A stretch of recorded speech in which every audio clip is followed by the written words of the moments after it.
నమస్కారం, welcome to my channel SachiRuchi. నా ఛానల్ని మీరు ఫస్ట్ టైం చూస్తున్నారా? అయితే తప్పకుండా సబ్స్క్రైబ్ చేయండి. అలాగే సబ్స్క్రైబ్ చేసి పక్కనే ఉన్న బెల్ ఐకాన్ని కూడా యాక్టివేట్ చేయండి. అప్పుడే నేను ఇలా వీడియో పెట్టగానే మీకు అలా నోటిఫికేషన్స్ వచ్చేస్తాయి. ఈరోజు మన ఛానల్లో స్పెషల్ రెసిపీ ఏంటో తెలుసా? కీమా మసాలా.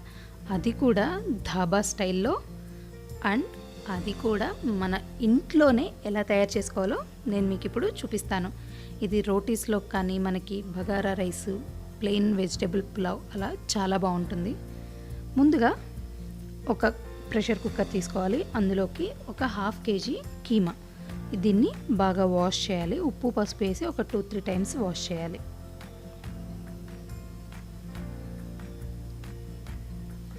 ఇప్పుడు ఇందులో ఒక స్పూను సాల్ట్, ఒక 1/2 స్పూన్ పసుపు, ఒక స్పూన్ అల్లం వెల్లుల్లి పేస్ట్. అల్లం వెల్లుల్లి పేస్ట్ ఫ్రెష్గా మిక్సీ వేసుకున్నదే వేసుకోండి, అప్పుడే మనకి నాన్ వెజ్ కూరలు చాలా టేస్టీగా ఉంటాయి. ఒక స్పూన్ కారం.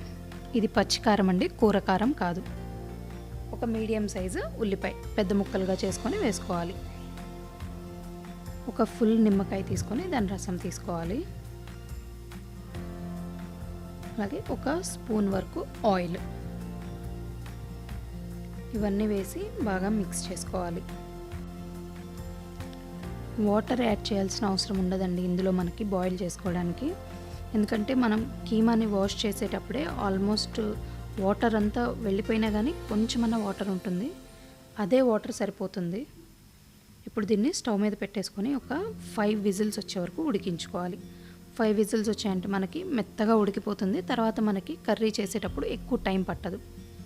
ఇలా విజిల్స్ వచ్చేసాక దీన్ని ఒక పక్కన పెట్టేసుకోవాలి, చల్లారాలి కదా. ఇప్పుడు ఒక బాండీ తీసుకొని అందులో ఒక 1/2 కప్పు వరకు ఆయిల్ వేయాలి. ఇందులో ఒక పెద్ద కప్పు ఉల్లిపాయలు, అంటే ఒక మీడియం సైజు ఉల్లిపాయలు 2 తీసుకోవాలి. దాన్ని సన్నగా తరిగి వేసుకోవాలి. ఒక 5 నిమిషాలు మీడియం ఫ్లేమ్లో పెట్టి వేయించుకోవాలి. చూసారా, ఇలా ఉల్లిపాయలు ట్రాన్స్పరెంట్గా అవ్వాలన్నమాట. ఇలా అయ్యాక జింజర్ గార్లిక్ పేస్ట్, అదే అల్లం వెల్లుల్లి పేస్ట్ వేసుకోవాలి, ఒక స్పూను. మనం ఇందాక వేసుకున్నాం కానీ అది మటన్ ముక్కలకే పడుతుంది కదా, మనకి మసాలాలో కూడా అంటే గ్రేవీలో కూడా కావాలి కాబట్టి మళ్ళీ వేసుకుంటున్నాం మనం. ఇలా అల్లం వెల్లుల్లి పేస్ట్ ఆ పచ్చి వాసన పోయే వరకు వేయించుకోవాలి. ఇప్పుడు ఇందులో తరిగిన ఒక 2 చిన్న టొమాటో ముక్కలు, అంటే మనకి 1 కప్ అవుతాయి ముక్కలు, వేసి ఒకసారి మిక్స్ చేసుకోవాలి. ఇప్పుడు ఇందులో కొంచెం ఉప్పు ఆల్రెడీ మనం మటన్లో వేసుకున్నాం కాబట్టి చూసి వేసుకోవాలి. అలాగే కొంచెం పసుపు.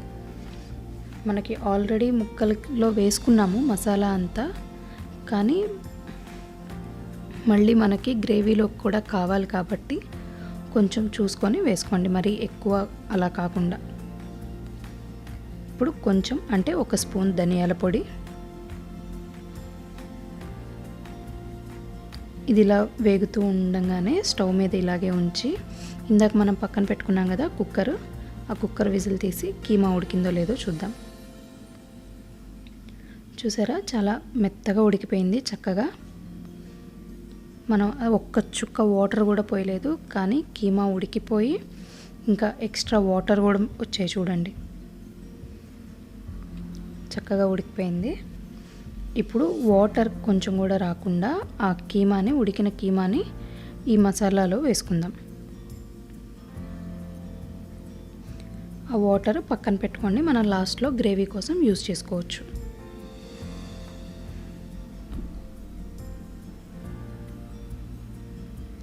బాగా మిక్స్ చేసుకొని మళ్ళీ మనం వేసుకున్న మసాలా అంతా ముక్కల్లో ఉన్న మసాలా అంతా మళ్ళీ గ్రేవీకి పట్టేలాగా బాగా మిక్స్ చేసుకోవాలి. ఇప్పుడు ఇందులో ఒక 3 పచ్చిమిరపకాయలు వేసుకోవాలి.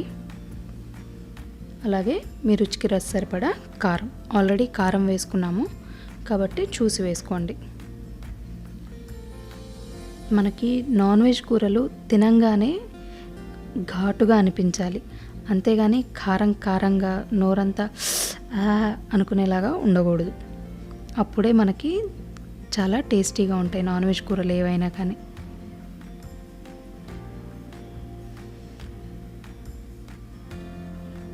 ఇది బాగా ఉడికిపోయింది కదా.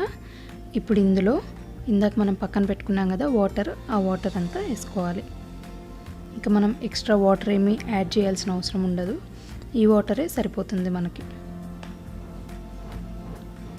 ఈ వాటర్ అంతా బాగా కలుపుకొని మనకి మూత పెట్టుకొని మనకి ఎంత చిక్కగా కావాలో కూర గ్రేవీ అంత చిక్కగా అయ్యే వరకు ఉడికించుకుంటే సరిపోతుంది. మ్యాక్సిమం 5 నుంచి 10 నిమిషాల వరకు సరిపోతుంది మీడియం ఫ్లేమ్లో. సో దాన్ని బట్టి ఉడికించుకోండి. అన్నట్లు ఇది వెయిట్ తక్కువ ఉండే పిల్లలకి, అలాగే ఏమన్నా దెబ్బలు కట్లు ఉన్న వాళ్ళకి, కొత్తగా డెలివరీ అయిన వాళ్ళకి పెడితే చాలా మంచిదండి ఈ కూర. వాళ్ళకి బోన్ స్ట్రెంగ్త్కి చాలా ఉపయోగపడుతుంది. ఇప్పుడు లాస్ట్లో కొంచెం గరం మసాలా అలాగే కొంచెం కొత్తిమీర ఆకులు వేసుకొని ఒకసారి మిక్స్ చేసుకొని స్టవ్ ఆఫ్ చేసేసుకుంటే చాలు. అంతే, ఎంతో కమ్మగా ఉండే కీమా మసాలా రెడీ అయిపోయింది. మరి దీన్ని ఇప్పుడు సర్వింగ్ ప్లేట్లోకి తీసేసుకుందాం. చక్కగా ఇలా సర్వింగ్ ప్లేట్లోకి తీసుకొని మీకు నచ్చిన చపాతీల్లోకో, రోటీల్లోకో, లేదా వేడివేడి అన్నంలో కానీ, బగారా రైస్ అలాంటి వాటిలో కానీ తింటే చాలా బాగుంటుంది.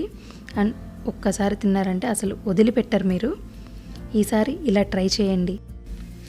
ట్రై చేసి మీకు ఎలా వచ్చిందో నాకు కామెంట్స్లో చెప్పండి. అలాగే ఈ వీడియో మీకు నచ్చితే లైక్ చేయండి. ఈ రెసిపీని మీ ఫ్రెండ్స్ అండ్ ఫ్యామిలీతో షేర్ చేసుకోండి.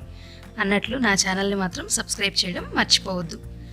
మర్చిపోయానండోయ్, డిస్క్రిప్షన్లో Facebook and Instagram pages links కూడా ఉన్నాయి, వాటిని కూడా లైక్ చేసేయండి.